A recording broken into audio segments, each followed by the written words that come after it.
Delilah Simone Brooks hurried along the rain-slicked sidewalk, her vintage leather backpack clutched close as she navigated the morning crowd. Her high bun, wrapped in a vibrant orange and blue head wrap, bobbed slightly with each determined step. The sound of her worn combat boots hitting wet pavement blended with the city's morning symphony. Car horns, distant subway rumbles, and the persistent patter of drizzle.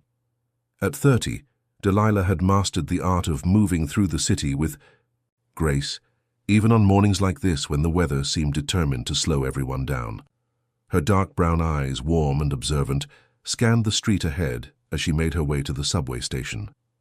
The bright yellow flowers peeking out from her backpack, leftover stems from yesterday's arrangements at Blooming Corner, her workplace, provided a stark contrast to the monochrome morning. She hummed softly to herself, an old Ella Fitzgerald, tune her father used to play on Sunday mornings. The memory of those days, of her father's deep laugh mixing with jazz records while her mother graded papers at the kitchen table, brought both warmth and a familiar ache to her chest. 10 years since his passing, and still certain songs could bring him right back. The traffic light ahead turned red, and Delilah slowed her pace, joining the small crowd gathering at the corner. That's when she saw him, a man in a wheelchair, struggling against the slick incline of the curb cut. His wheels kept sliding back, and despite his obvious strength, the wet surface wasn't giving him any traction.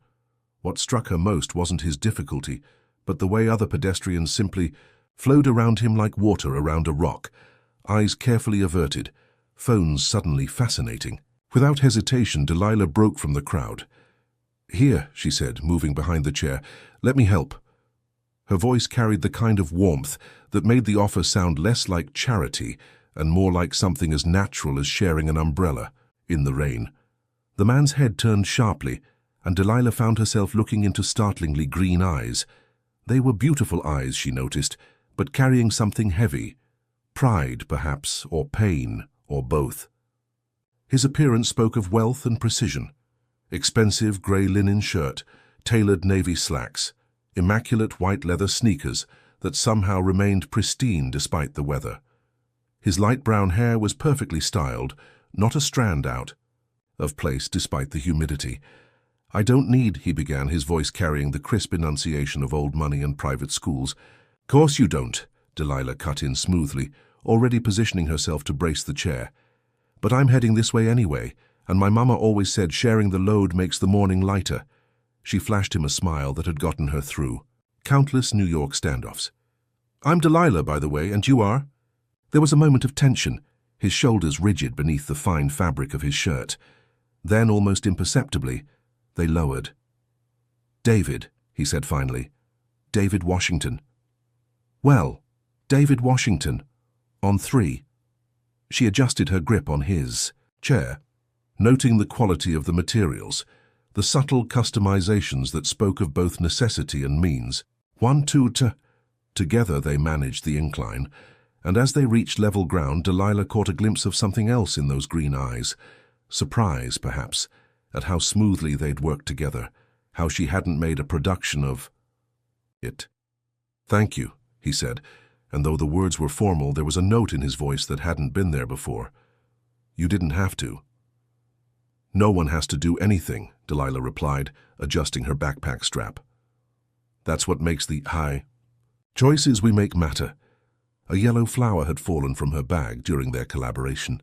She picked it up, twirled it once between her fingers, then offered it to him with a small theatrical bow. "For you, Mr. Washington. A little sunshine for a grey morning."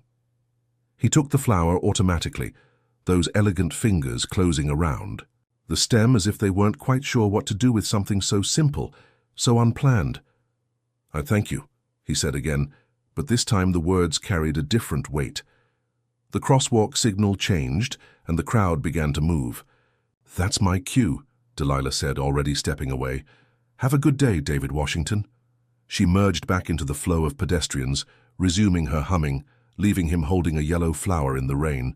She didn't look back, but if she had, she would have seen him sitting there long after the light had changed again, looking at the flower in his hand as if it held answers to questions he hadn't known he was asking. Later that evening, as Delilah arranged roses and baby's breath, in the quiet of Blooming Corner, she found herself thinking about those green eyes and the weight they carried. Her fingers moved automatically, creating beauty from separate stems, while her mind wandered to the morning's encounter. She'd met countless people in this city, had countless interactions that blurred into the background of daily life. So why did this one feel different? Maybe it was the way he'd said her name when she'd introduced herself, careful, measured, as if testing the weight of each syllable. Or maybe it was the subtle shift she'd seen in him, from rigid resistance to something softer, when she'd treated him not as a problem to be solved, but as a person caught in the rain, just like her. The bell above the shop door chimed, pulling her from her thoughts. Another customer, another arrangement to make. But as she worked through the evening, her hands moving among the flowers, she found herself humming again. Not her father's jazz this time, but something new, something undefined. A melody she didn't recognize but somehow knew by heart. Outside, the rain had stopped, but the air still held its moisture, like the city was holding its breath, waiting for something to begin. In his minimalist penthouse apartment in Manhattan, David Washington sat in the gathering darkness, the yellow flower placed in a crystal vase on his otherwise empty dining table. He hadn't turned on the lights yet, preferring to watch the city illuminate itself as day faded into night. The flower seemed to glow in the dim light, a stubborn spot of color in his carefully curated monochrome world. He thought about the way she'd said his name, David Washington, as if it was just a name, not a legacy, not a headline, not a tragedy, just a name belonging to a man on a rainy street. Her smile had held no pity.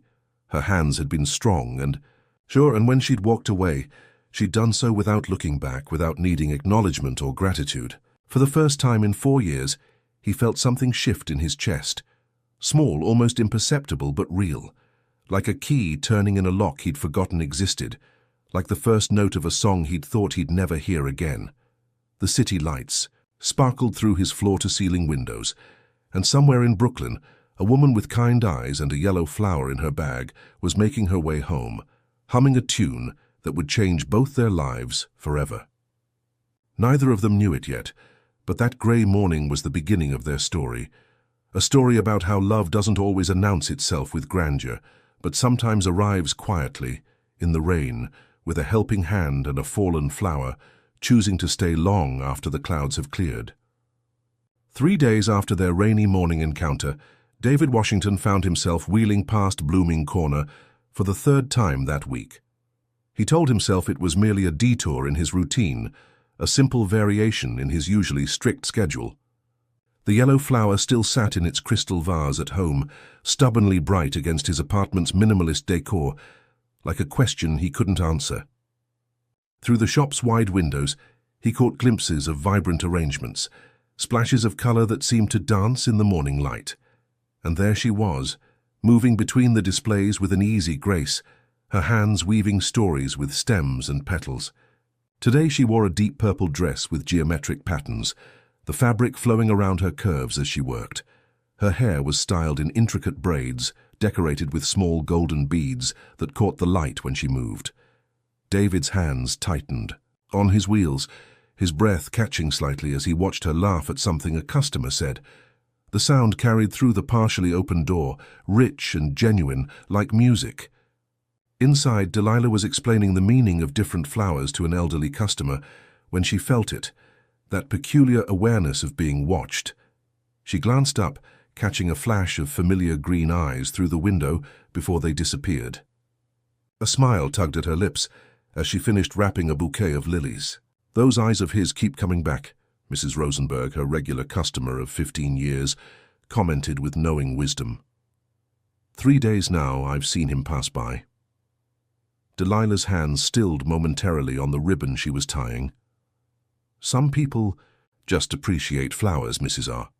And some people appreciate the florist," the older woman replied with a wink, accepting her wrapped bouquet.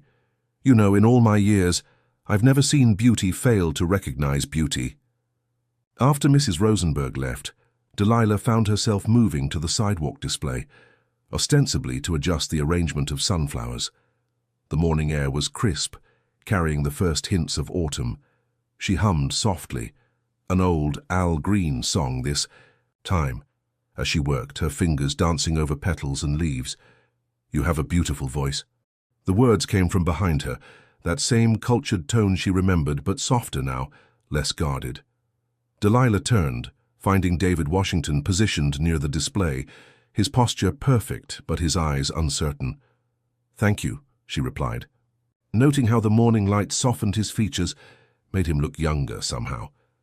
"I was beginning to wonder if you'd ever stop by instead of just passing through." A slight flush colored his cheeks. "You noticed? Hard not to notice a man in bespoke clothing admiring my sidewalk display 3 days in a row." She picked up a sunflower, considering it thoughtfully. "Though I'm pretty sure the flowers weren't what you came to see." The directness of her statement seemed to catch him off guard. His hands moved reflexively on his wheels, a nervous gesture quickly controlled. "I wanted to thank you properly for the other day." "The flower wasn't thanks enough?" "It's still alive," he said, then seemed surprised by his own admission. "In my apartment. I didn't expect it to last this long." Delilah's smile deepened. Sometimes the simplest things have the strongest roots. She studied him for a moment, noting the tension in his shoulders, the way he held himself as if expecting rejection. "Would you like to come inside? I just made fresh coffee and these sidewalk conversations are murder on the neck." Something flickered in his eyes. Surprise, hesitation, hope. "I wouldn't want to disturb your work." "Good thing it's my shop." Then, "I decide what's a disturbance." She held the door open with an exaggerated flourish. "Come on, Mr. Washington, live dangerously, have coffee with the flower girl." Inside, the shop was a symphony of scents and colors.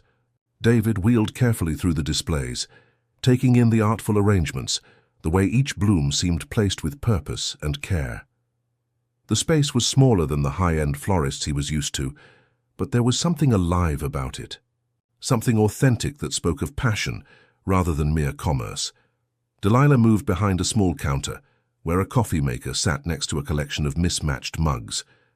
"How do you take it?" "Black," he replied, then added softly, "Please." She poured 2 cups, handing him one in a mug decorated with dancing daisies. Their fingers brushed briefly during the exchange, and David felt that same shift in his chest he'd experienced days ago, like something long dormant stirring to life. "So," Delilah said, settling onto a small stool behind the counter, "what does David Washington do when he's not stalking florists?" The question should have made him uncomfortable. Any personal query usually did these days, but there was something in her tone, a blend of teasing and genuine interest, that put him at ease. "I run a green technology company. Or ran, I suppose. These days I mostly attend virtual board meetings and review reports." "Sounds thrilling," she deadpanned, taking a sip of her coffee. "It's structured, predictable." He stared into his cup. "Safe. And is that what you want?" Safe? The question hung in the air between them, weighted with meaning neither of them was ready to fully acknowledge. Before he could answer, the shop door chimed, and a delivery man entered with boxes of fresh flowers. "Back to real work," Delilah said, standing. "But you're welcome to stay. Watch how the magic happens." To his own surprise, David did stay. He watched as she unpacked the flowers, sorting them with practiced efficiency while maintaining a running commentary about each variety. Her movements were fluid, purposeful, and he found himself mesmerized by the way she handled each stem, firm but gentle, confident but caring. "These need special attention," she explained, holding up a bunch of delicate orchids. "They're like some people, beautiful but particular about their conditions." Her eyes met his, holding a meaning he wasn't quite ready to grasp. Time seemed to flow differently in the shop, marked not by minutes, but by the rhythm of Delilah's movements, the cadence of her voice, as she shared stories about different flowers and their meanings. David found himself relaxing, drawn into her world of color and life, so different from his sterile office and empty apartment. When his phone buzzed with a reminder about an upcoming virtual meeting, the intrusion of reality felt almost jarring. "I should go," he said reluctantly. Delilah nodded, understanding in her eyes. "The structured world calls." She moved to the counter, pulling out a business card and scribbling something on the back. "Here, in case you want to risk being unstructured." Again, he accepted the card, noting her personal number written in flowing script on the reverse. "Thank you for the coffee. And the company. Thank you for finally coming inside instead of window shopping." She walked him to the door, then added with a gentle smile, "You know, some flowers only bloom when they're ready. No amount of forcing will make it happen sooner." As David made his way back through the Brooklyn streets, the business card felt warm in his pocket, like a promise. The morning sun had broken through the clouds, casting long shadows across his path, and for the first time in years, he found himself looking forward rather than back. Back in the shop, Delilah returned to her work, but her hands moved to a different rhythm now, creating arrangements that seemed to tell new stories. She caught herself humming again, this time a melody she'd never heard before, something that spoke of beginnings and possibilities, of rain-washed mornings and unexpected coffee dates. Outside, Brooklyn continued its eternal dance of motion and noise, but inside Blooming Corner, something delicate and new had taken root, waiting for the right moment to flower. The text message glowed on David's phone screen. "Jazz at Nightshade Lounge tonight, 8 p.m. Come hear what real music sounds like. D." He sat in his home office, the Manhattan skyline stretching endlessly beyond his windows. 3 weeks had passed. Since that morning in her flower shop, 3 weeks of text messages, shared coffee breaks and conversations that left him thinking long after they ended. Each interaction with Delilah felt like stepping into a world where his chair didn't define him, where spreadsheets and board meetings weren't the sum of his existence. His thumb hovered over the screen. The idea of a jazz club brought a familiar anxiety, crowded spaces, awkward stares, the logistics of navigation. But then he remembered how Delilah looked when she talked about music, the way her eyes lit up, how her hands moved through the air as if conducting an invisible orchestra. "I'll be there," he typed back before he could change his mind. Nightshade Lounge was nothing like the sleek establishments David usually frequented. Tucked away in a historic Brooklyn brownstone, it wore its age with pride. The entrance had a ramp, old but sturdy, and when David wheeled in at precisely 8 p.m., the sound of a saxophone wrapped around him like warm honey. Delilah was already there, perched at a small table near the stage. She wore a deep blue dress. That caught the low light, her hair styled in an elegant updo with cascading curls. When she saw him, her smile outshone every light in the room. "You came," she said, genuine pleasure in her voice. "I was half expecting a last-minute business emergency." "I considered inventing one," he admitted, positioning himself at the table, "but I wanted to see what had you humming so much lately." The band was setting up, their movements practiced and fluid. David noticed how several staff members and regulars greeted Delilah with familiar warmth. This was her world, he realized. A world of music and easy laughter, so different from his. World of shareholder meetings and profit margins. "Mickey," Delilah called to an older man tuning a stand-up bass, "play something sweet for us tonight." The bassist winked. "For you, sunshine? Always." The music started soft, a gentle piano intro that built slowly, the saxophone weaving through, like silk through water. David watched as Delilah closed her eyes, her body swaying slightly to the rhythm. Without thinking, he found himself studying her face, memorizing the way the stage lights painted shadows across her cheekbones, how her fingers tapped invisible patterns on the table's surface. "What are you thinking?" she asked suddenly, opening, her eyes to catch him watching her. "That I've never seen anyone listen to music the way you do. How's that?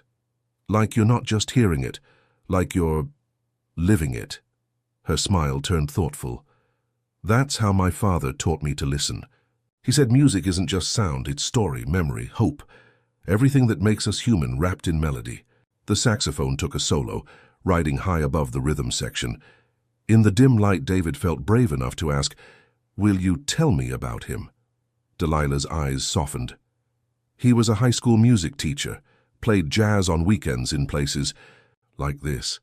He could make any instrument sing, but his real talent was teaching kids to believe in themselves. He'd say, 'Baby girl, the world's got enough critics.' be someone who creates. He sounds remarkable. He was.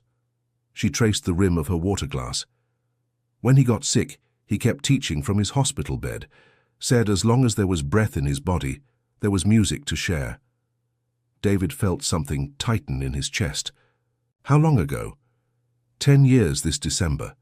She lifted her eyes to his. That's why I became a florist, you know. After he passed, I couldn't bear to teach music like he did. But flowers, they're another kind of music. Silent symphonies in color and shape. The band shifted into a slower number, the kind that usually had couples moving to the dance floor.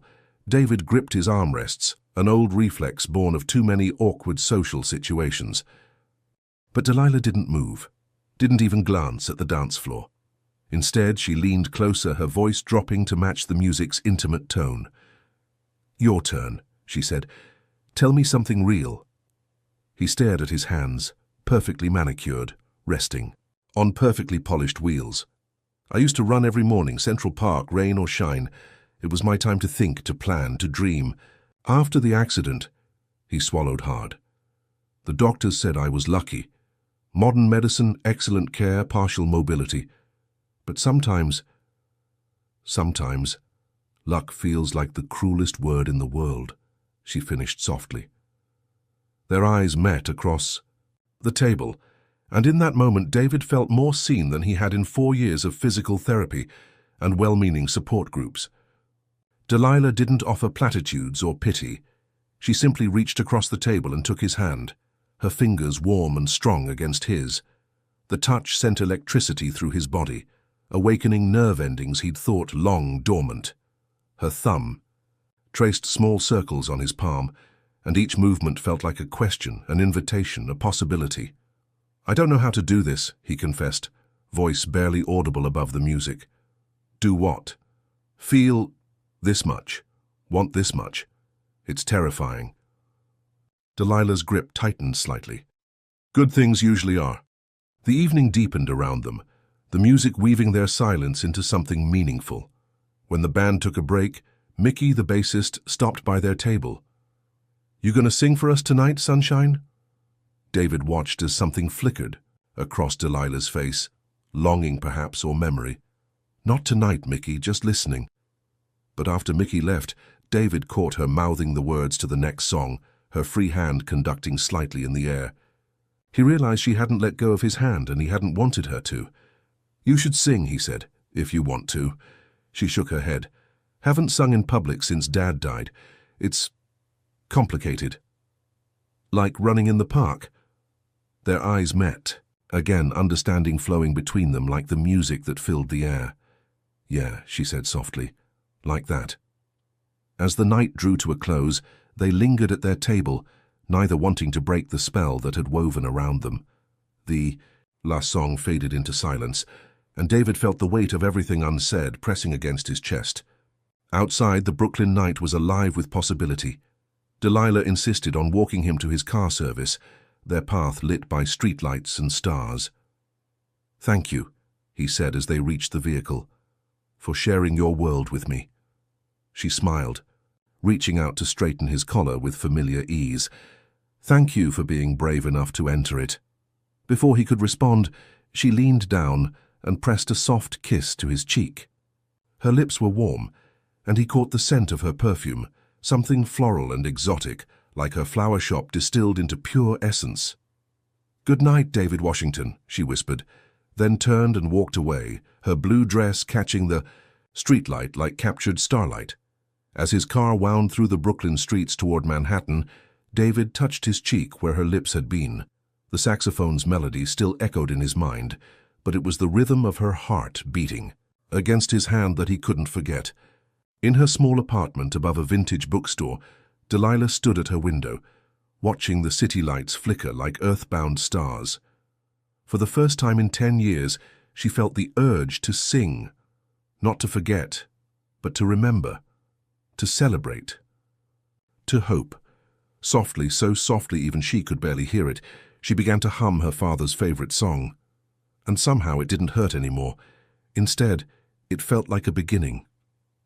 The news alert flashed across David's tablet screen during his morning coffee. Washington family to host, annual charity gala at the plaza.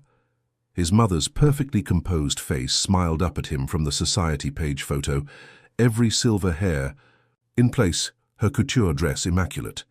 The article mentioned his father's upcoming senatorial campaign, the expected attendance of New York's elite, and, in a brief parenthetical note, the reclusive former CEO's son. David's phone buzzed with a text from Delilah. "Morning, sunshine, your flowers are blooming. Stop by to see?" Over the past 2 months, he'd given her a small corner of her shop to experiment with rare orchids, his knowledge of business logistics meeting her intuitive understanding of growth. Their collaborative project had flourished, much like the undefined something growing between them. He was about to reply when his mother's incoming call lit up the screen. Taking a deep breath, he answered, "David, darling." Evelyn Washington's voice carried the polished tone of old Manhattan money. "I trust you've seen the announcement?" "Good morning, Mother. Yes, I just read it." "Excellent. The gala is in 3 weeks. Do try to make an appearance this year. The board members have been asking about you, and your continued absence is becoming noteworthy." David's grip tightened on his phone. "I've been occupied with other projects." "Yes, well." Her pause spoke volumes. "Harrison mentioned seeing you in Brooklyn recently, at some sort of jazz establishment."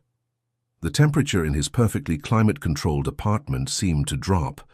Harrison, his father's aide, must have been conducting their usual wellness checks, a euphemism for surveillance he'd grown wearily accustomed to. "I've been exploring different neighborhoods," he said carefully. "Darling, I understand the need for diversion, but you have responsibilities, a legacy to maintain." Another weighted pause. "Perhaps it's time to consider returning to a more active role in the company. Dr. Morrison mentioned your progress in physical therapy has been remarkable." "Mother, just think about it. And please, come to the gala. Bring a date if you'd like, someone suitable, of course. I can provide a list of appropriate candidates."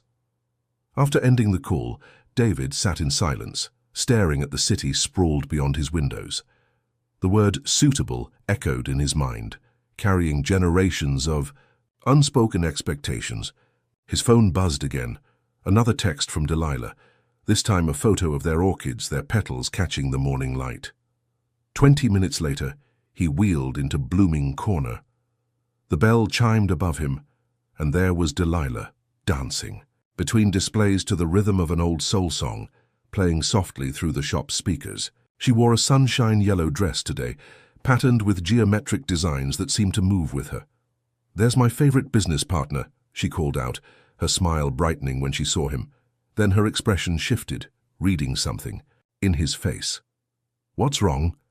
"The orchids look beautiful," he deflected, moving toward their corner. Delilah followed, carrying a misting bottle. "They do. But you didn't come here this early to check on flowers." She knelt beside his chair, her eyes level with his. "Talk to me." The morning light filtered through the shop windows, catching the gold threads woven through her braids. David found himself reaching out, touching one of the small beads that decorated them.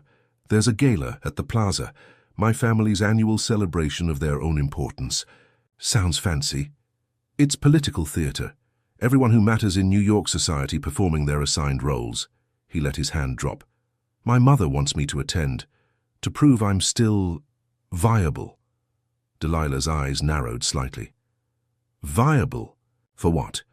"The company, the family name, the whole carefully orchestrated dance of power and influence." He gestured to himself, to the chair. "Even this is just another piece to manage, another narrative to control." "And what do you want?" The question, so simply put, hit him like a physical force. What did he want? 2 months ago he might not have had an answer, but now, "I want to sit in a jazz club and hold your hand," he said softly. "I want to watch you dance between flowers and know that somewhere in Brooklyn there's a place where I'm not a headline or a tragedy or a responsibility. I'm just me." Delilah's hand found his, their fingers intertwining with familiar ease. "Then be you. Go to the gala. Show them that David Washington isn't hiding or broken or waiting to be fixed. Show them he's living. Come with me, he said suddenly. She blinked, surprised. To the gala. Yes. The idea took root, growing stronger. Be my date. Help me show them that life doesn't have to follow their script to be meaningful. Something complicated passed across her face. David, I'm not exactly Plaza Hotel material. I don't speak their language or know their rules. You speak the only language that matters, truth. He squeezed her hand. Please. I'm tired of navigating their world alone. Before she could answer, the shop door chimed. A delivery man entered, carrying a massive arrangement of white roses and lilies. Delivery for Mr. Washington? David tensed, recognizing his mother's preferred florist's signature style. The deliveryman placed the arrangement on the counter, along with a cream-colored envelope. Delilah released his hand to accept the delivery, her professional mask sliding into place. But David could see the slight stiffness in her shoulders as she read the card's elegant script. David, darling, she read aloud, a reminder of the standards we uphold. The Astor Suite at the Plaza has been reserved for your use during the gala weekend. Do consider attending the board dinner on Friday evening as well. With expectations, Mother. The flowers seemed to loom over the shop's more modest displays, their pristine whiteness almost aggressive in its perfection. David watched as Delilah touched one of the roses, her fingers gentle despite everything. Your mother has excellent taste, she said quietly. For these are flawless. They're empty, he replied, like everything in that world. No soul, no story, just appearance. Delilah turned to him, her expression determined. Ask me again. What? Ask me to the gala. Properly this time. David wheeled closer, taking her hand in both of his. Delilah Simone Brooks, would you do me the honor of accompanying me to this ridiculous display of wealth and power and help me remember who I really am? A slow smile spread across her face. Yes, but on one condition. Name it. I'm wearing color, lots of it. She gestured to the white arrangement. Someone needs to bring some life to the party. David laughed, the sound echoing through the shop like music. Deal. Later, after he'd left for a board meeting, Delilah stood looking at the pristine arrangement from his mother. With careful movements, she began to deconstruct it, weaving the white flowers into smaller, more intimate bouquets. Among them, she placed vibrant blooms from her own stock, bursts of purple, orange, and blue that transformed the sterile white into something wild and alive. By closing time, she'd reimagined every stem from Evelyn Washington's message into something new, something true, something that spoke of both elegance and soul. Outside, Brooklyn hummed with its eternal energy, indifferent to uptown galas and society's expectations. But inside Blooming Corner, a quiet revolution was taking root, nurtured by hands that understood both the science of growth and the art of becoming. In his Manhattan office, David found himself humming one of the jazz tunes from Nightshade Lounge, his fingers tapping out the rhythm on his wheelchair's arm. For the first time in 4 years, he was looking forward to a family event, not because of what it was, but because of who would be beside him. The city stretched between them, a maze of different worlds and expectations, but somewhere in the space between Brooklyn and Manhattan, between society's scripts and life's wild improvisations, they were writing their own story. Note by note, petal by petal, truth by truth. Delilah stood in her small apartment, surrounded by fabric swatches and sketches. Her mother, Adeline Brooks, sat cross-legged on the worn leather couch, grading papers while occasionally glancing up at her daughter's reflection in the vintage full-length mirror. Baby, you've been staring at that dress pattern for an hour, Adeline said, pushing her reading glasses up. The gala's in 2 weeks, time to decide. The dress design in question lay on Delilah's craft table, a collaboration with her childhood friend Mia, who'd made it big as a designer in Atlanta, but still answered Delilah's panicked midnight calls. The sketch showed a gown that managed to be both elegant and boldly African-inspired, with a silhouette that would turn heads at the plaza for all the right reasons.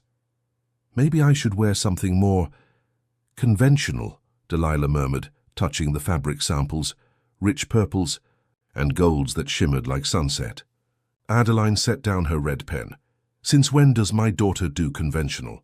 Since she's about to walk into a room full of people who'll take one look at her and see everything they think she isn't. And what exactly isn't she? Adeline rose, coming to stand behind Delilah.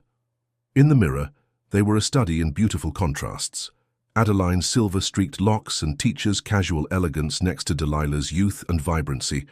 Isn't successful, running her own business at 30, isn't educated, isn't worthy. Mom, no, let's hear it.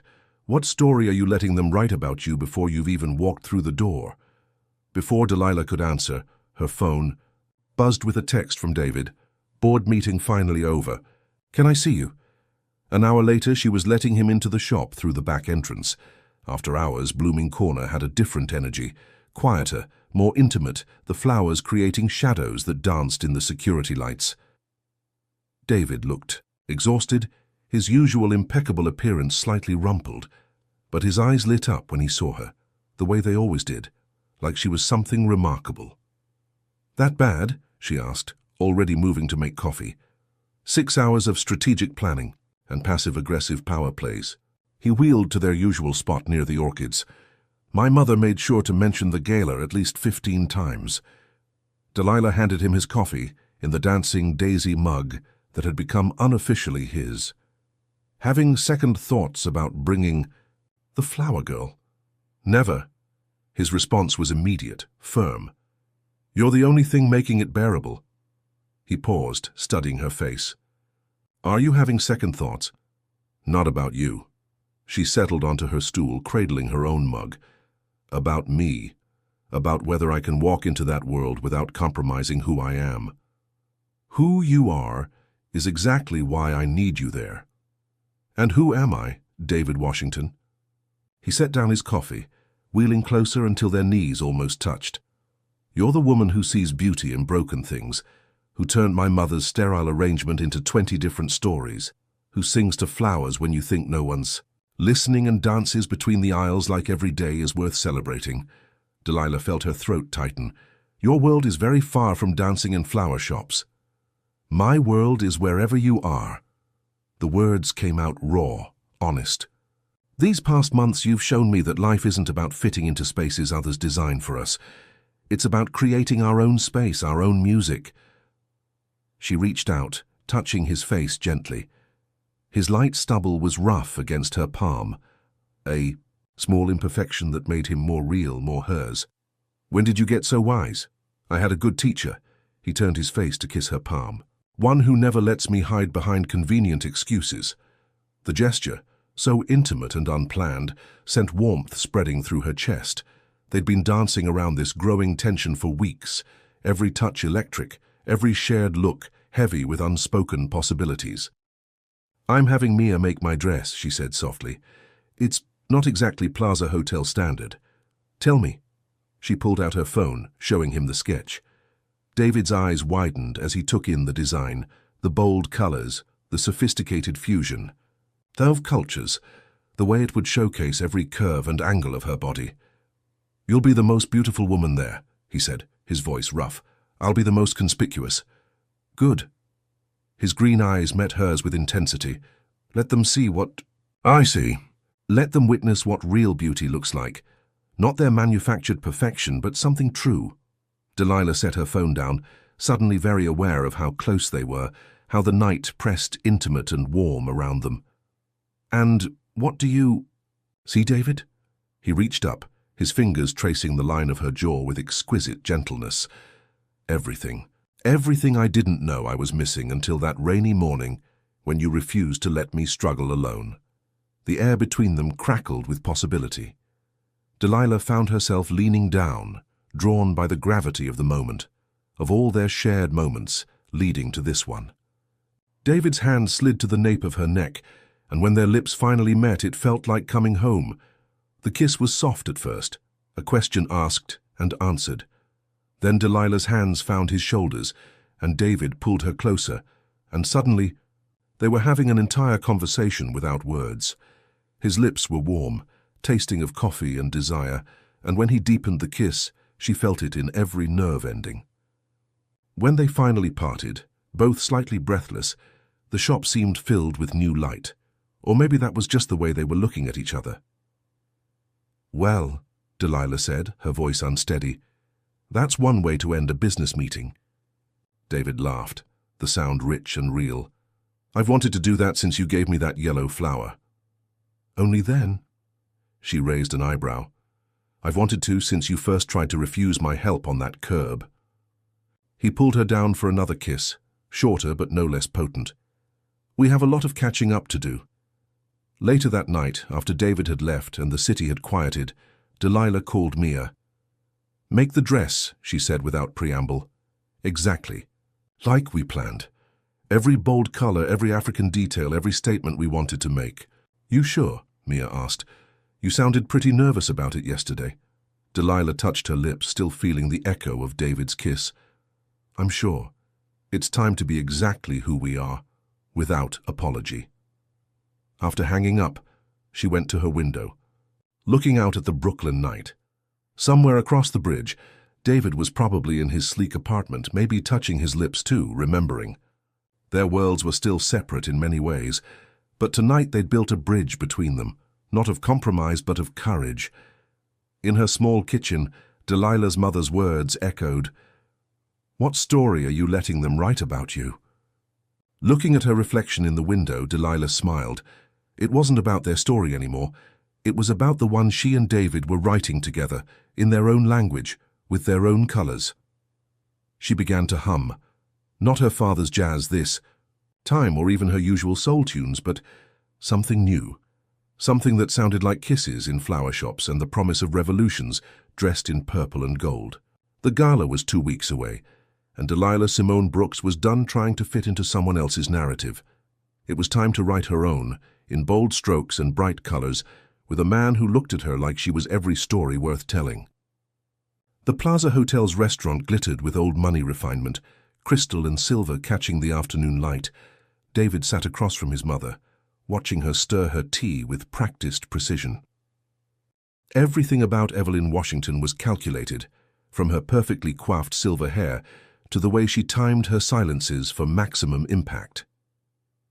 "I understand you're bringing a guest to the gala," she said finally, setting her spoon down without a sound.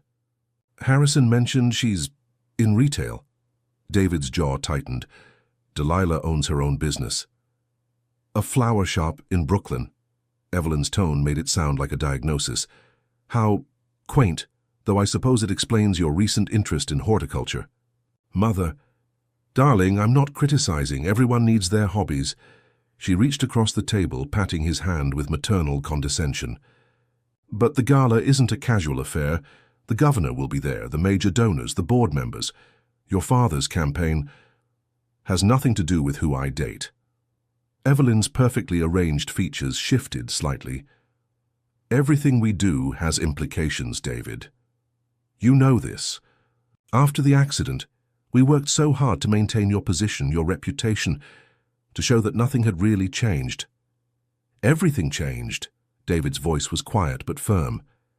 "And maybe that's not the tragedy you think it is."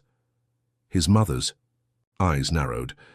"I've arranged for Olivia Blackwell to be seated at your table. Her father's firm has been trying to arrange a merger. I'm bringing Delilah." He wheeled back slightly from the table. "And we'll sit wherever you place us. But she's my date, Mother, the only one. David Anthony Washington." His full name wielded like a weapon. "Think about what you're doing. This girl—" "Woman," he corrected. "Successful business owner, graduate of NYU, daughter of a respected educator. But more importantly, someone who sees me. Not the chair, not the family name, not the tragedy or the triumph. Me." A waiter approached with fresh tea, sensing the tension and retreating quickly. Evelyn waited until they were alone again before speaking. "And what exactly does she see, darling? A wealthy man with a prestigious name? A challenge to overcome? These arrangements rarely end well." David felt heat rise in his chest. "Did Harrison tell you about the jazz club too? About how she didn't look away when I struggled with the entrance? Or about how she rearranged your perfect white flowers into something actually alive? Did he report how she laughs, how she dances when she works, how she makes everyone around her feel seen?" "David," No, Mother, for once, listen. I'm not asking for permission. I'm telling you that I'm bringing the woman I'm falling in love with to this gala. You can either accept that gracefully or make it awkward for everyone. Your choice. He turned his chair, heading for the exit. Behind him, his mother called out, "The Astor Suite is still reserved for you. Do consider using it. The commute from Brooklyn would be inconvenient." David didn't respond. Outside, his driver helped him into the car, and as they pulled away, from the plaza, he texted Delilah, "Need to see you, bad day." An hour later, he was in Blooming Corner's back room watching Delilah create arrangements for a wedding. She wore a rust-colored jumpsuit today, her braids wrapped in a matching headscarf, and every movement was a dance of efficiency and grace. "Your mother's not thrilled about me coming to the gala," she said, not a question. "How did you know?" "You have your family meeting face on." She tucked a rose into place. "Plus, I figured it was coming. Rich white family, poor black girl from Brooklyn. It's not exactly a Hallmark movie setup. You're not poor. Compared to the plaza, baby, I'm one step up from Oliver Twist." But she smiled as she said it, her hands never stopping their work. "Tell me what she said." David recounted the conversation, watching Delilah's expressions shift subtly as she listened. When he finished, she set down her scissors and came to stand in front of him. "Are you sure about this?" she asked softly. "About us? It's not just your mother, it's your whole world. The board, the investors, the social circle. I don't want to hurt your position." "My position?" He reached for her hands, pulling her closer. "My position is right here, with you. Everything else is just decoration." She straddled his lap, a move they'd perfected over the past weeks, her weight settling comfortably as his arms circled her waist. Expensive decoration, with a lot of power and influence. None of which made me happy. He touched her face, tracing the curve of her cheekbone. "You know what real happiness is? It's watching you sing while you work. It's learning the names of flowers I never noticed before. It's kissing you in this back room and feeling more alive than I have in years." Delilah leaned into his touch. "Your mother thinks I'm after your money. My mother thinks everyone is after something." He pulled her closer, kissing her softly. "What are you after, Delilah Brooks?" She smiled against his lips. "Just you. All of you. The grumpy morning you, the brilliant business you, the secret romantic you. Every version, even the ones your family tries to hide." The kiss deepened, carrying all the words they weren't saying yet. When they finally parted, Delilah rested her forehead against his. "We're really doing this," she whispered. "Walking into the lion's den." "Dancing into it," he corrected. "You promised to bring color to their world, remember?" She laughed, the sound filling the small room with warmth. "Good thing Mia's almost finished with my dress. It's going to make your mother's eyes water. Tell me again what it looks like." "Not a chance. You'll see it at the gala like everyone else." She kissed him quickly, then stood. "Now help me. With these centerpieces, if I'm going to scandalize high society, I need to finish this wedding order first." They worked together in comfortable rhythm, David holding ribbons and offering commentary, while Delilah created beauty from separate stems. Outside, the Brooklyn afternoon hummed with life, street vendors calling out, music drifting from passing cars, the eternal pulse of a city that never apologized for its vibrancy.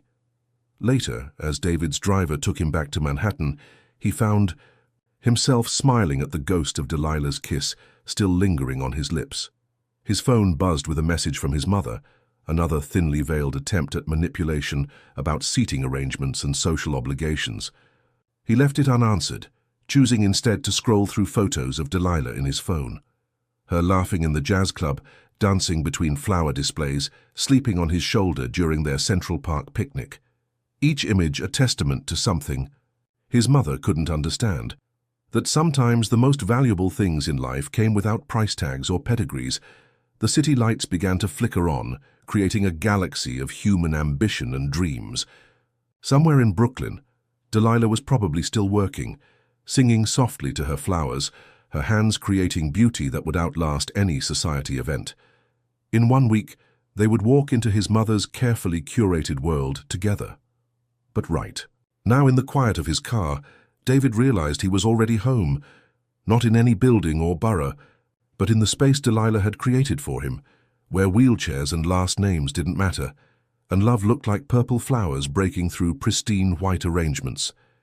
He touched his lips again, tasting possibility, and for the first time in his life, the weight of the Washington name felt light enough to carry. The evening before the gala, Delilah's apartment buzzed with nervous energy. Mia had flown in from Atlanta with the finished dress, which now hung like a promise on Delilah's bedroom door. Adeline Brooks sat cross-legged on the floor, sorting through her daughter's jewelry collection, while Mia made final adjustments to the hem.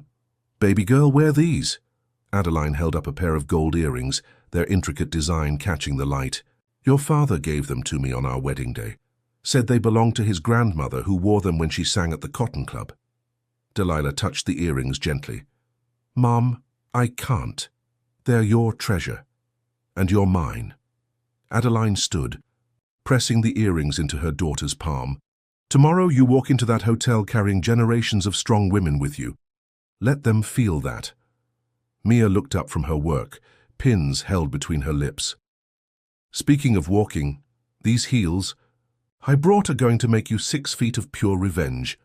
"I'm not trying to get revenge on anyone," Delilah protested. "No?" Mia raised an eyebrow. "Then why's your heart beating so fast every time you look at that dress?" Before Delilah could answer, her phone buzzed. David's face lit up her screen, a candid shot she'd taken in the flower shop, catching him mid-laugh, his green eyes bright with joy. "Hey you," she answered, moving to her small balcony for privacy. "Hey." His voice carried tension she rarely heard. "My mother's arranged a pre-gala breakfast tomorrow. Family only." "Ah." Delilah leaned against the railing, watching Brooklyn's lights flicker to life. "Last chance to talk sense into her wayward son?" "Something like that." A pause. "I wish you could be there." "No, you don't. You wish you didn't have to be there yourself." His laugh was soft, grateful for her understanding. "True, but I keep thinking about how you'd handle it.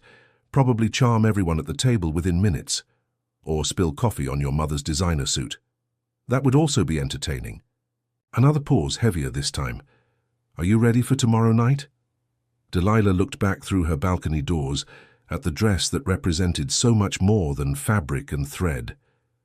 "Ready to stand next to the man I love in front of people. Who'll judge every breath I take, sure. Piece of cake." The words slipped out before she could catch them, their first time saying love out loud, even indirectly. The silence that followed felt electric. "Say that again," David whispered. "Which part? The judgy people or the cake?" "Delilah." She closed her eyes, letting the night air cool her flushed cheeks. "I love you, David Washington. Even when you make me attend fancy galas in buildings with more crystal than my entire neighborhood, I love you too." His voice was rough with emotion. "God, I wish I was there right now." "You're here tomorrow. That's what matters." "Tomorrow," he agreed. "When do I get to see this mysterious dress?" "When I walk into that ballroom." She smiled, knowing it carried in her voice. "Just look for the woman who doesn't match any of the fancy furniture. I always look for you," he said softly. "Ever since that rainy morning, you're all I see." Inside, Mia called out about final measurements. "I have to go," Delilah said reluctantly. "Apparently, becoming Cinderella requires a lot of pinning and tucking." "You're no one's Cinderella," David corrected. "You're Delilah Brooks, and tomorrow you're going to show my whole world what real grace looks like." After they hung up, Delilah stood on her balcony a moment longer, letting Brooklyn's familiar sounds wash over her. Distant sirens, music from the street, children's laughter from the playground 2 blocks over. Her world, real and raw and alive. When she went back inside, her mother was holding up the dress, its colors rich against the apartment's worn walls. "Baby," Adeline said softly, "your father would have loved seeing you in this." Delilah touched the fabric, feeling its quality, its purpose. "He would have played something special, wouldn't he, for my entrance?" Probably Ella's At Last. He always said that was music for moments that changed everything." Mia stood back, surveying her creation with professional pride. This dress is going to do exactly what it needs to do. Make everyone in that room realize they've been looking at beauty all wrong. Later that night, after Mia had gone to her hotel and Adeline had headed home, Delilah lay in bed, unable to sleep. Her phone lit up with a text from David. "Still awake?" "Can't sleep," she replied. "You?" "Thinking about tomorrow. About you." Delilah smiled in the darkness. "Nervous about what I'll wear?" "Nervous about how much I want to show you. Off. About how proud I am to walk in there with you. Is that strange?" "No," she typed back. "That's love." Across the city in his Manhattan apartment, David Washington sat in the darkness, looking at the lights of Brooklyn in the distance. On his desk, that first yellow flower she'd given him sat preserved in resin, a gift from her on their 2-month anniversary. "Something that won't fade," she'd said. His phone buzzed again. "For luck tomorrow," followed by a photo. Delilah in her apartment, wearing her father's old jazz festival t-shirt, making a face at the camera. Real, beautiful his. In Brooklyn, Delilah finally drifted off, her dreams full of music her father used to play. She dreamed of dancing through marble halls, of love that didn't bend to match expensive furniture, of flowers breaking through concrete to reach the sun. Tomorrow would bring its challenges, judging eyes, whispered comments, the weight of generations of social conditioning. But tonight, in the quiet of her apartment, with her father's earrings on her dresser and David's love in her heart, Delilah knew what her mother meant about carrying generations of strong women with her. She would walk into the plaza not as an intruder or an outsider, but as herself, a woman who knew that love, real love, didn't ask permission or apologize for its existence. It simply bloomed where it was planted, turning concrete jungles into gardens, making music from silence, finding beauty in the spaces between worlds. Outside, Brooklyn kept its eternal rhythm, trains rumbling, streets humming, life moving in its own perfect dance. Tomorrow would come with its own melody, but tonight was for dreaming, for loving, for becoming. And somewhere between Manhattan's glass towers and Brooklyn's brick hearts, two people lay awake, thinking of each other, ready to show the world that love doesn't care about zip codes or society pages or family names. It cares only about the truth of two hearts beating in sync, about the courage to stand together, about the beauty of being exactly who you are in a world that expects anything but. The night deepened, stars hidden behind city lights, as tomorrow waited in the wings, ready with its challenges and its chances, its fears and its possibilities. But for now there was just this, love spanning a bridge, changing everything in its path, making ready for its debut. The Plaza Hotel's grand ballroom glowed with old-world opulence. Crystal chandeliers cast diamond-like light across marble floors, while New York's elite moved through the space in designer finery, their jewelry catching and throwing sparkles like trapped stars. David Washington sat at his assigned table, his custom-made tuxedo impeccable, his wheelchair positioned to face the entrance. He'd survived his mother's breakfast ambush, deflected countless hints about Olivia Blackwell's availability, and endured his father's careful political maneuvering. Now watching the ornate double doors, he waited for the only person who mattered. "Darling," his mother's voice carried across the table, "do try to look less anxious. The governor just arrived." But David wasn't listening. The doors had opened and there she was. Delilah Brooks entered the plaza like a revolution dressed in starlight. Her gown, a masterpiece of modern African design, flowed around her in waves of deep purple and gold, the fabric seeming to capture and release light with every movement.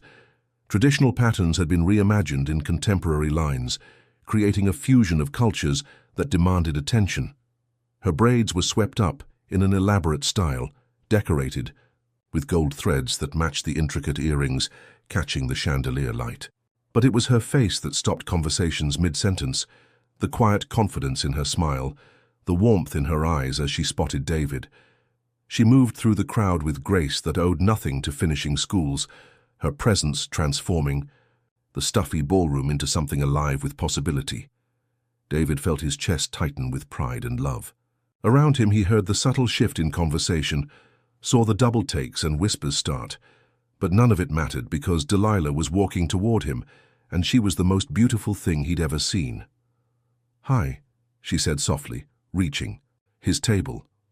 "Hi," he managed, taking her hand. "You're—" There aren't words. "Good thing we've got all night to find them." She squeezed his fingers before taking her seat beside him, smooth and practiced from their many dinners together. Evelyn Washington's face had gone carefully blank, a sure sign of internal turmoil. "Miss Brooks," she said, her tone arctic. "How unexpected." "Mrs. Washington." Delilah's smile was genuine, disarming. "Thank you for having me. The ballroom is beautiful." Before Evelyn could respond, Senator Richard Washington appeared behind his wife's chair. "So this is the young lady we've heard so much about." His politician's smile didn't reach his eyes. "Welcome to our little gathering." "Thank you, Senator." Delilah's voice carried the same warmth it had when she talked to Brooklyn Street vendors. "Although I wouldn't call this little, I think this chandelier is worth more than my entire building." A shocked silence fell over the table. Then, unexpectedly, Richard Washington laughed, a real laugh, catching everyone off guard. "Honesty," he said, raising his champagne glass slightly. "How refreshing." The evening progressed like a carefully choreographed dance. Delilah handled each interaction with natural grace, whether discussing urban development with the governor or sharing gardening tips with an elderly socialite who, it turned out, had a secret passion for rare orchids. David watched her with growing amazement. She didn't try to mimic the careful manners around her or apologize for her difference. Instead, she transformed the space around her, making others respond to her authenticity rather than the other way around. "Your young lady is quite something," a board member commented during dinner. "Not what we expected at all." "That's rather the point, isn't it?" David replied, not taking his eyes off Delilah as she charmed the mayor's wife with a story about teaching children to plant sunflowers. The first real tension came during the dancing portion of the evening. As couples took to the floor, Olivia Blackwell appeared at their table, her designer dress and perfect makeup a study in calculated elegance. "David, darling," she purred, ignoring Delilah completely. "Surely you'll spare one dance for an old friend? We can use the side area away from all this chaos." Before David could respond, Delilah stood, smooth as silk. "Actually," she said, "this is our song." The orchestra had just begun playing At Last, her father's song, as if the universe itself was choosing sides. Without hesitation, Delilah moved behind David's chair. "May I?" she asked him softly. Understanding lit his eyes. "Always." Together they moved to a quiet space near the dance floor. Delilah began to sway, her hands on David's shoulders while he held her waist, his chair becoming part of their dance rather than a barrier to it. They'd practiced this in her shop, late at night when no one was watching. But here it became something else, a declaration, a defiance, a love story told in movement. "Everyone's staring," David murmured. "Let them," Delilah replied. "Let them see what real love looks like." Across the room, Evelyn Washington watched with tightly controlled fury as her carefully planned seating arrangements and social connections crumbled in the face of something she hadn't counted on, genuine emotion. The breaking point came. During the charity auction, Delilah had just successfully bid on a collection of rare botanical books, much to the surprise of the room, when Evelyn approached their table, her composure finally cracking. "I suppose you think this is quite clever," she said in a low voice. "Coming here, making a spectacle, playing at belonging." "Mother," David warned, but Delilah touched his arm gently. "No spectacle, Mrs. Washington," she said calmly. "Just love, simple as that." "Simple?" Evelyn's laugh was brittle. "There's nothing simple about what you're doing. These people, this world, it's not a game. We have responsibilities, expectations." "You have expectations," David cut in, his voice carrying enough to draw attention. "I have love. Real, unconditional, unplanned love that doesn't care about seating charts or social connections." "Darling, you're making a scene." "No, Mother, you are." He took Delilah's hand firmly in his. "Look at her, really look. She's everything you claim to value, successful, intelligent, kind. But she's also everything you're afraid of because she reminds you that all of this," he gestured to the opulent room, "is just decoration. Real worth isn't in crystal and marble. It's in how we love." The silence that followed was deafening. Evelyn Washington stood frozen, decades of social conditioning warring with the undeniable truth in front of her. Around them, the cream of New York society watched with barely concealed fascination. "I should go," Delilah said softly, but David's grip on her hand tightened. "No, we should go, together." He looked up at his mother. "Thank you for the lovely evening, Mother.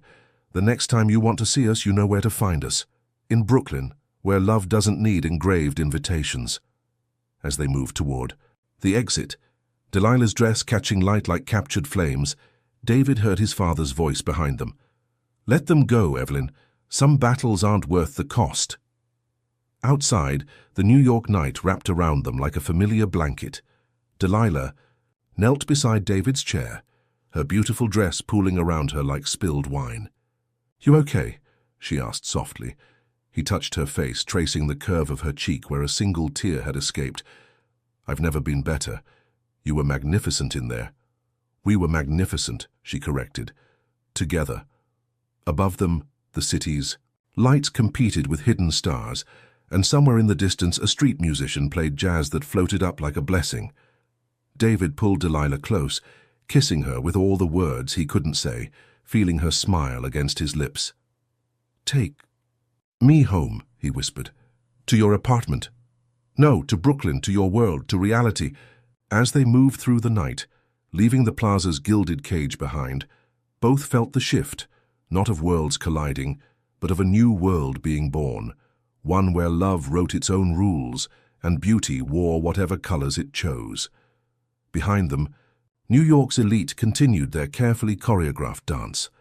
But out here, under the real stars, a different kind of music was playing, the kind that didn't need crystal chandeliers to shine.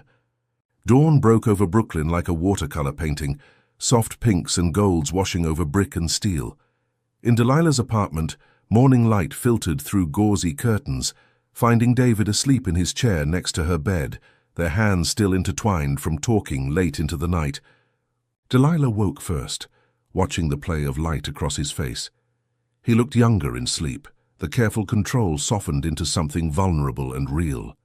Her gala dress hung on the door like a beautiful memory, catching early sunlight in its threads of gold. Her phone buzzed quietly, headlines from various society columns about last night's events. Washington Air makes dramatic statement at annual gala. Love crosses bridge, Brooklyn meets Manhattan at Plaza Showdown. Senator's son challenges family legacy for love. Before she could read more, David stirred, his green eyes finding hers with immediate warmth. "Morning," he murmured, voice rough with sleep. "Morning, Rebel." She squeezed his hand. "We're trending." "Of course we are." He pulled her closer until she was perched on his lap, her favorite morning position. "Apparently loving someone gorgeous and authentic is newsworthy. Loving someone brave and true isn't so bad either." She kissed him softly, morning breath and all. "You okay? Really okay?" He touched her face, tracing features he'd memorized months ago. "I've spent 4 years letting other people write my story. The tragic accident, the brave recovery, the dutiful son. Last night we started writing our own." The moment was interrupted by both their phones buzzing simultaneously. David's screen showed his father's number, while Delilah's displayed an unknown Manhattan area code. "Your mother?" she guessed. "Probably. Ready to face the music?"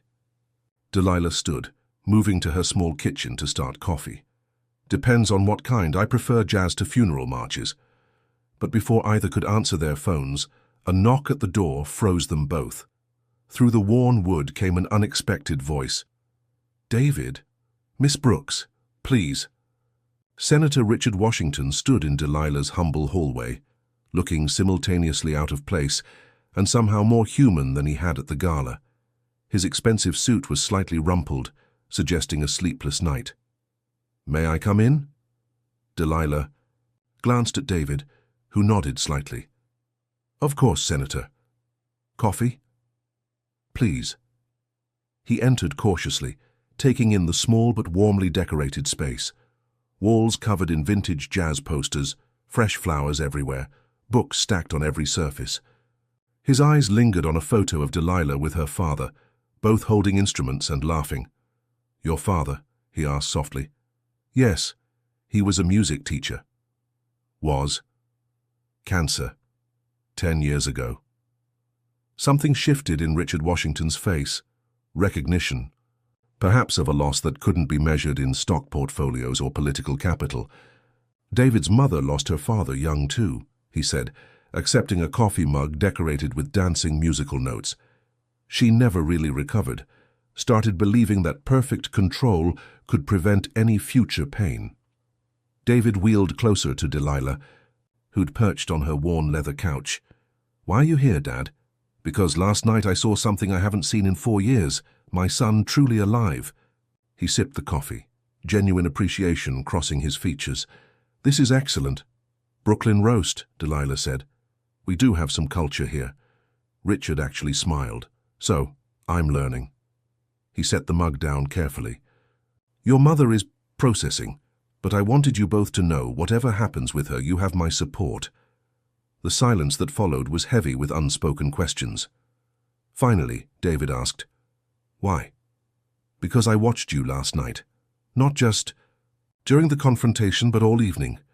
The way you looked at each other, how you moved together, the natural grace of it all." He turned to Delilah. "You never once looked at him with pity or treated the chair like a barrier. Do you know how rare that is?" "It's not rare," Delilah corrected gently. "It's love. Real love doesn't see barriers, it sees bridges. And that," Richard said, "is why I'm here. To build bridges, if you'll let me." David felt Delilah's hand slip into his, their fingers intertwining with practiced ease. "What exactly are you proposing?" "First, to tell you that your position at the company is secure. More than secure. The board was impressed by your stand last night. Authenticity, it seems, is marketable." He smiled slightly. "Second, to invite you both to dinner, somewhere of your choosing on your terms. And Mother, give her time. She's stubborn, but she's not blind. Sooner or later she'll see what I saw last night." After Richard left, promising to call later about dinner plans, Delilah and David sat in thoughtful silence. The morning light had strengthened, painting Brooklyn in its true colors. "Well," Delilah said finally, "that was unexpected." "Unexpected seems to be our theme." David pulled her back onto his lap. "Starting with a rainy morning and a stubborn curb." She laughed, the sound carrying through her small apartment like music. "Speaking of music," she stood, moving to her father's old record player. "I think this moment needs a soundtrack." The warm notes of John Coltrane filled the space, wrapping around them like a blessing. Delilah began to sway, her oversized sleep shirt dancing around her thighs. "Dance with me?" David held out his hands, and they moved together in their own perfect rhythm, her standing, him seated, neither caring about conventional forms. This was their music, their dance, their love story. "You know," Delilah said, leaning down to kiss him, "I always thought love would be more complicated, more drama, more barriers. Instead it's just this, simple and true and right." She gestured around her apartment, at the morning light and fresh flowers and coffee mugs. "Our own kind of perfect." David pulled her closer, remembering the opulence of last night's gala, the crystal and marble that had seemed so important once. Here in this sunlit Brooklyn morning, with jazz playing and love flowing as naturally as breath, he finally understood what real wealth looked like. "Charles Winter, I have something to ask you," he said softly. "Move in with me." Delilah stilled in his arms. "To your Manhattan palace?" "No," he smiled. "Here, or somewhere else in Brooklyn. Somewhere real, where we can build our life together." Her eyes widened. "You'd leave Manhattan, your whole world." "You are my world." He touched the gold earrings she still wore, her father's legacy. "Besides, I think it's time for new music, don't you?" Tears sparkled in her eyes, but her smile was radiant. "Yes, to all of it. Yes." Outside, Brooklyn hummed its eternal symphony, street vendors setting up, children heading to school, life moving in its glorious, imperfect dance. Inside, two people held each other, swaying to Coltrane, writing their own story in a language only hearts could speak. The gala's drama felt distant now, replaced by something more real, the quiet triumph of love that didn't need society's approval to bloom. Like the flowers in Delilah's shop, it grew where it was planted, turning concrete into gardens, silence into songs. And somewhere, perhaps, Delilah's father was smiling, knowing his daughter had found her own music, a duet of hearts beating in perfect time, playing a melody that needed no translation. 3 months after the gala, Blooming Corner hummed with unusual energy. The morning light streamed through newly expanded windows, illuminating twice the space it once had. Where there had been one shop, there were now 2 storefronts seamlessly connected.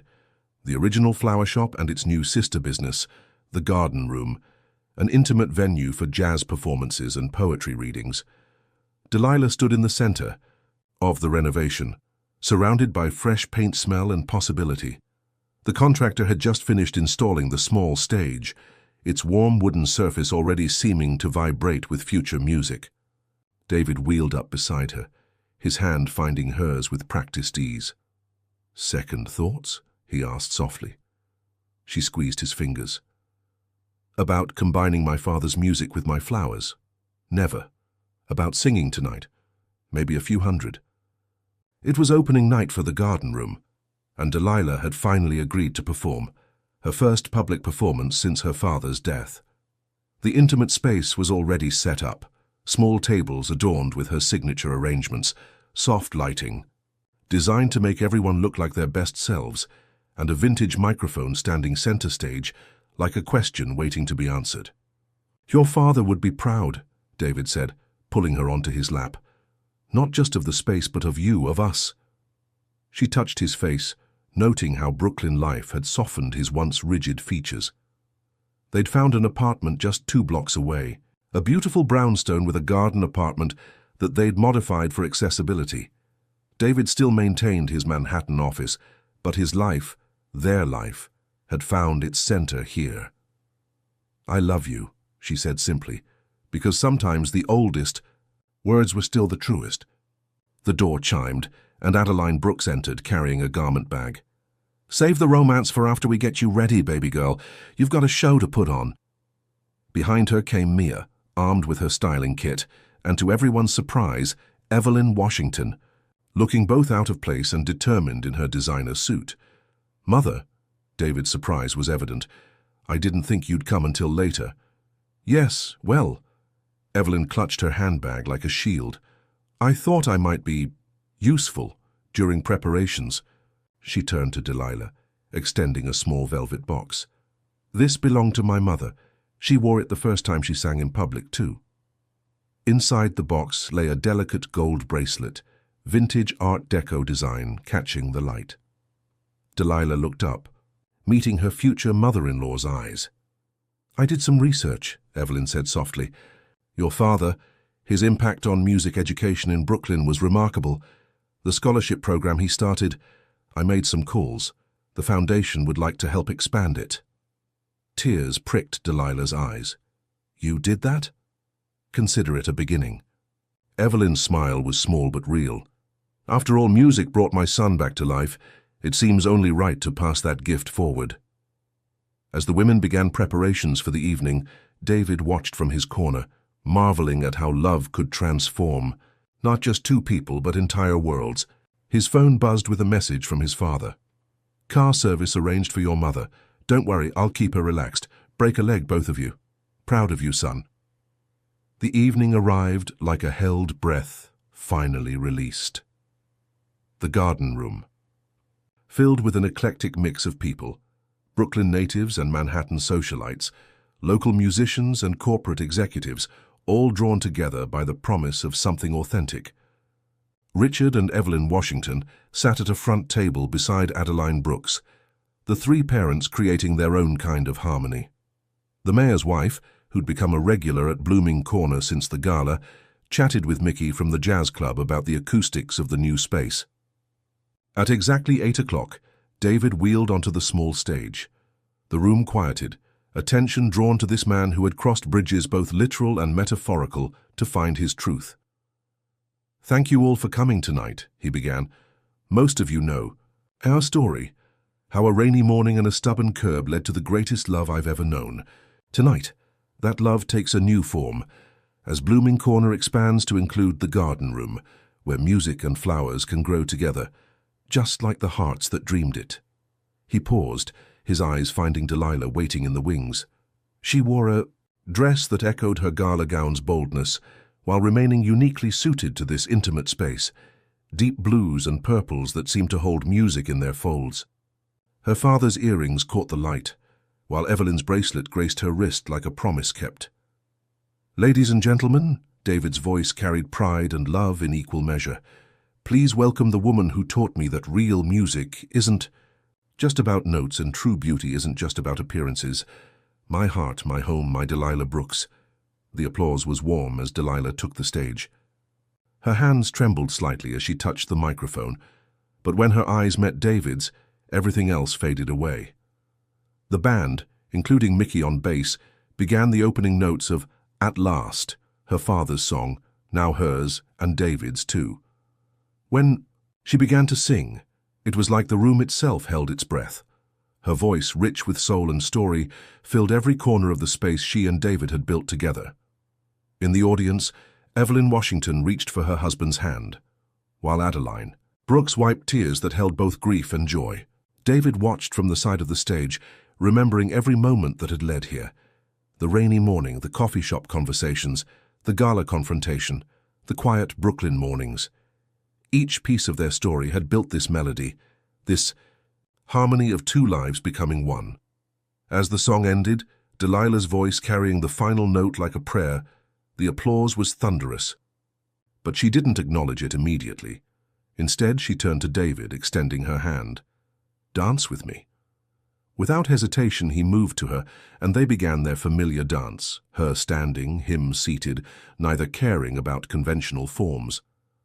The band, understanding without being told, began playing softly, a gentle jazz melody that wrapped around them like a blessing.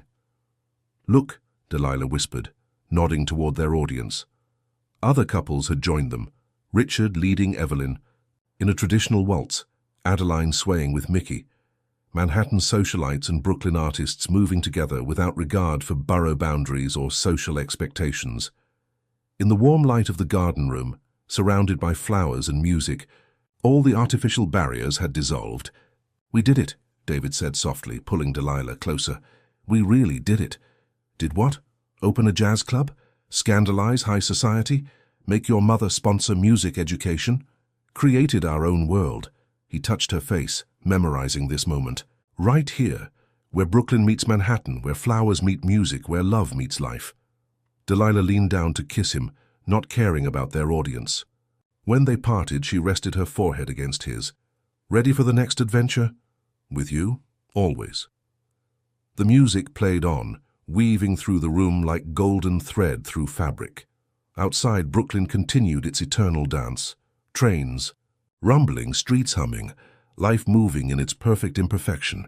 But inside the garden room, a new song was being written, one note at a time, one heart at a time.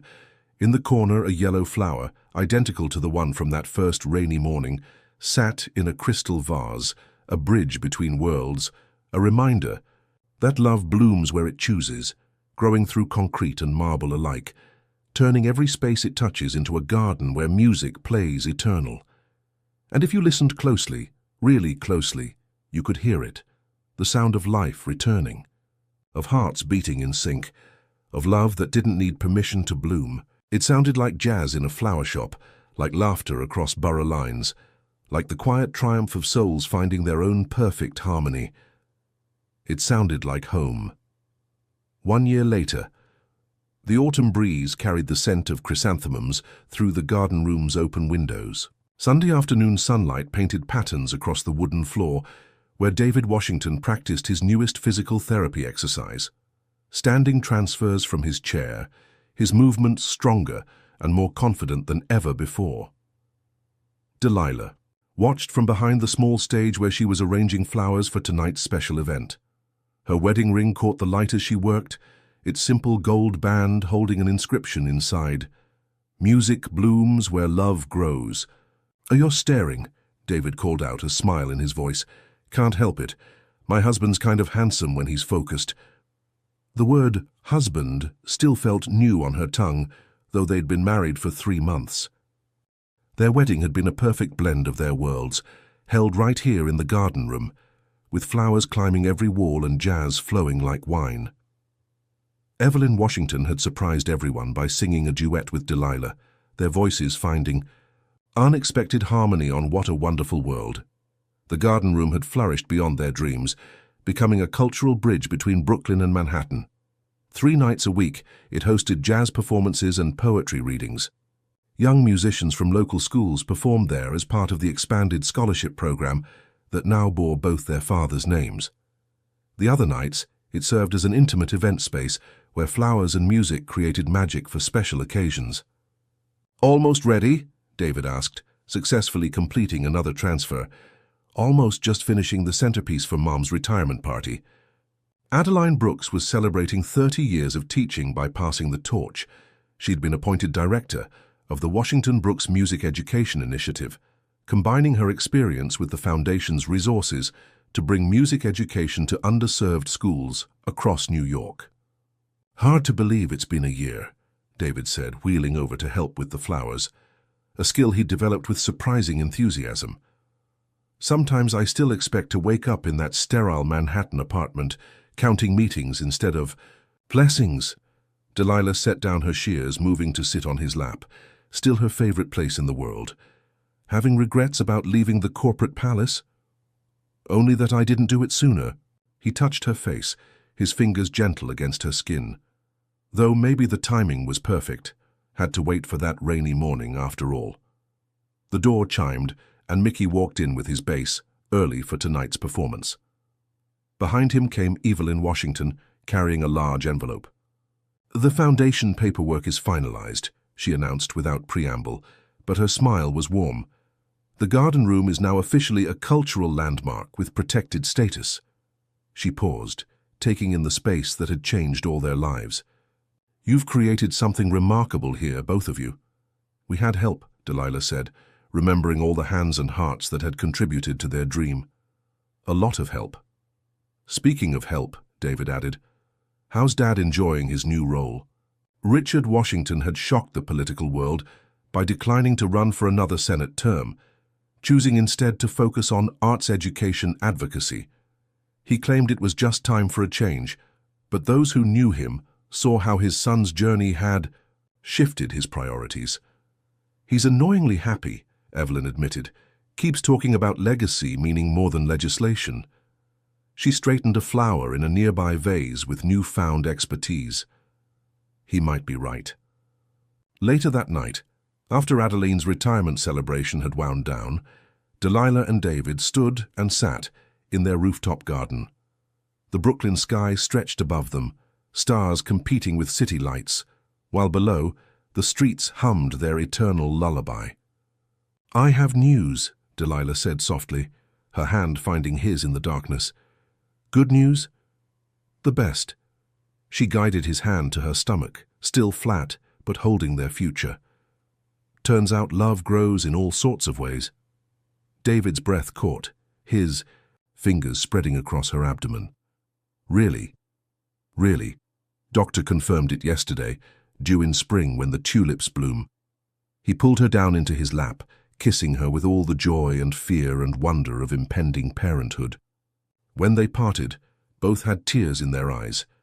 "Our baby's going to have quite a story to tell," he whispered against her hair, about how their parents crossed bridges and broke rules, about how love doesn't follow maps or social codes, about how beauty grows in unexpected places.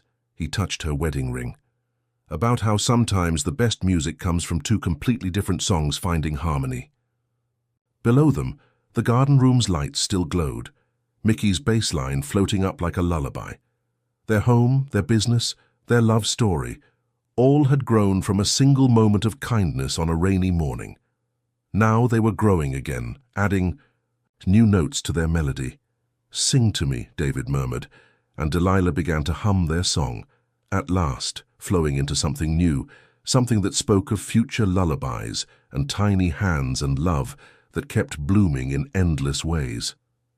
The Brooklyn night wrapped around them like a blessing, while somewhere, perhaps, two proud fathers smiled down on the garden their children had grown, a place where music and flowers and love had found perfect harmony, where life bloomed in all its beautiful, unexpected ways, where every ending was just another beginning in disguise. And in the quiet darkness, two hearts beat in perfect time, creating their own kind of music, the sound of love continuing to grow, season after season, note after note, bloom after eternal bloom, the end. Based on this profound story of love, overcoming and breaking down social barriers, I want to ask you, at what point in your life have you had to choose between the expectations of others and the truth of your heart? How has that choice transformed your journey? Just as Delilah and David had to face social and family pressures to live out their authentic love, we've all found ourselves at crossroads where we need to choose between pleasing others or being true to ourselves. Perhaps it was a career choice, a relationship, or simply the decision to live life on your own terms. Your participation in the channel is very important. Please leave your opinion in the comments. Thank you so much for watching until the end. If you enjoyed this story, don't forget to subscribe to the channel, leave a like and comment your thoughts. Your participation is very important to us. See you next time.